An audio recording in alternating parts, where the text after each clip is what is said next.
Kramer, Arthur Levitt, former SEC chairman, Mario Gabelli, worldwide analyst and money manager, and the titans of business that move financial markets. Listen in to Tim Connolly's Winning Strategies, Fridays at 6 a.m. Pacific Time on CRN1.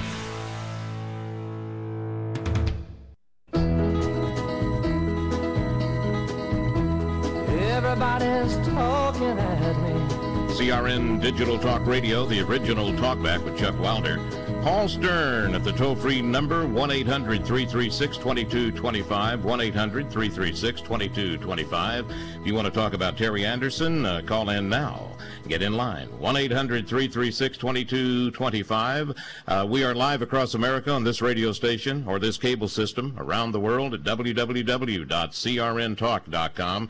Quick program note, tomorrow, Michael Massey, chairman of Project 21, we're going to talk about their concern over NAACP's convention denouncing the Tea Party participants as racist.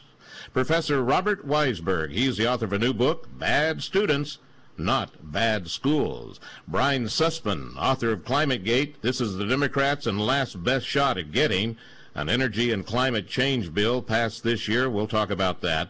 And Clarence Hill, he's the commander of the American Legion. He's just returning from a speaking engagement with the soldiers in Kuwait. We'll talk about that, also discussing the positions of the American Legion on a variety of issues, and those especially pertaining to the veterans. Well, you heard Terry Anderson, host of that great Sunday evening radio talk show for the past 10 years, always said, if you ain't mad, you ain't paying attention.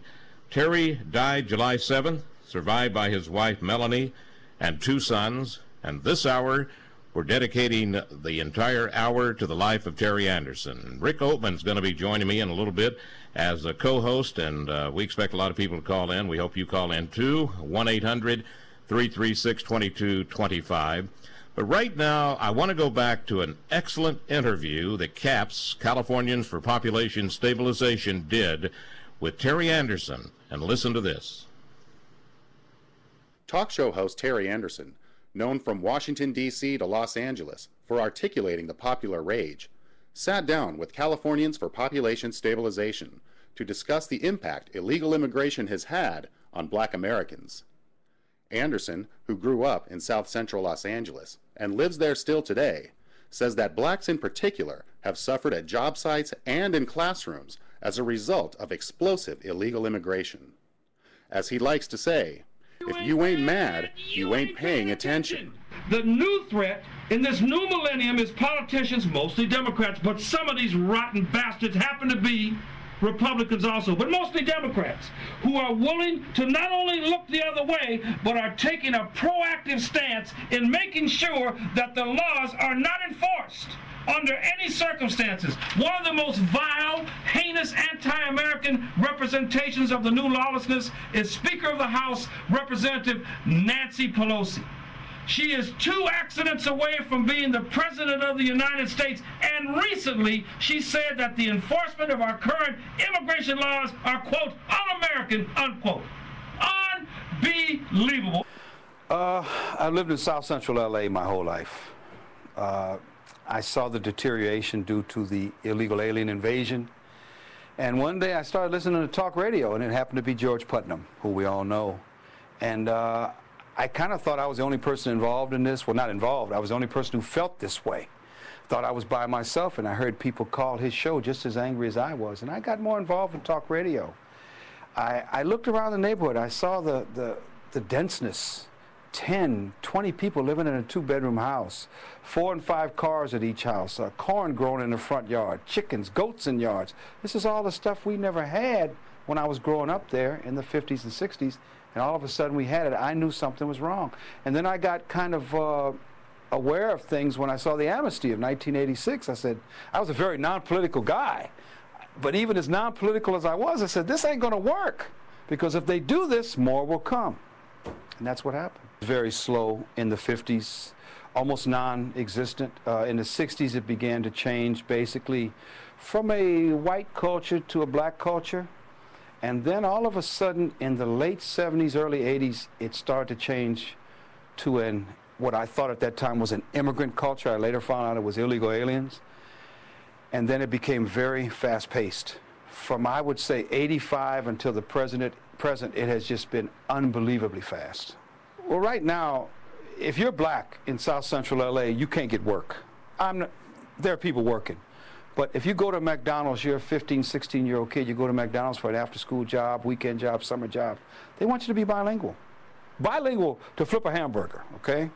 Are there some black kids working in South Central in McDonald's and Jack in the Box? Yes, there are, but the majority are not. You will go into these places now, there used to be all black kids working there, are now all Hispanics with the one token black kid in there. Construction work, non-existent for blacks, non-existent. I remember when they built the Magic Johnson Theater, owned by Sony and Magic Johnson. It was an all-white crew building this movie theater in the Crenshaw Mall. Black construction workers got very angry, picketed, went there and says, we want at least 50% of these jobs, which was correct. And they got 50% of the jobs. Now, you've got all these black construction workers out of jobs with no work, and every construction site now is all Hispanic, mostly illegal alien, and no black politician is saying a word. Even the janitors are becoming non-existent blacks. The only place that I've seen black folks still have a strong foothold, and that's slipping away, school janitors, LA Unified, okay, and bus drivers, LA Unified bus drivers, that Unified School District. That's the only place I still see a lot of blacks working. And the ticket agency to write your parking tickets is still predominantly black. Every other aspect of labor in South Central LA is now Hispanic. Well, you know, when it was Whitey, you want half of his. But when it's another, and I hate this word, but I'll use it because you asked me, when it's another minority, unquote, then it's okay. As long as a minority's getting to work, black folks say, well, it's okay. And I say black folks, I mean black leaders. The black rank and file, you talk to them in the grocery store, you go to Pep Boys and talk to them, you go to the bank and talk to them, they will tell you they're fed up with this invasion. But the leaders will not let the public know that. There's two reasons why the black construction workers won't picket. Number one, it's futile now, okay? They just know there's just no way they're going to get a job anyway. The other reason is the numbers have been so decimated. We've been diluted now. A lot of blacks have moved out of that area. They've moved out to Lancaster, Palmdale, Moreno Valley. They've also moved back down south where the parents got a plot of land or something, you know, Louisiana, Mississippi, Alabama. They moved down there. So the numbers are down now, so they don't have any strength. The other thing is the third reason. The third reason is because of stigma. They're afraid of being labeled a racist. They are scared to death of that word. And they figure if they speak up, they're going to be labeled. Whenever you hear a black person speak up on this invasion issue, they'll always do a disclaimer first. I'm not against anybody. I like everybody. I love everybody. But it's always that way. They always do the disclaimer first, and then they say what's on their mind. I was at an event that Bernard Parks was there at the time. He was he's city councilman now. He was city councilman then. Yeah. He's in the 8th district, okay, which is very near where I live. There are construction projects in the same block where his office is that are all Hispanic, and he doesn't say one word about it.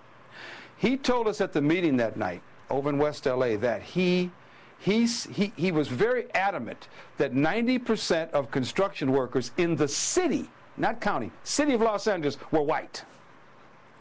And everybody in this meeting asked him, what are you smoking? Yeah. Because, you know, they wanted some. Where is this at? Because, number one, there are 0 white construction workers in LA, and it just doesn't happen. Secondly, to even say that about the county would have been ridiculous, but the city is just really, really stupid. And he actually said that night, and everybody just laughed out loud.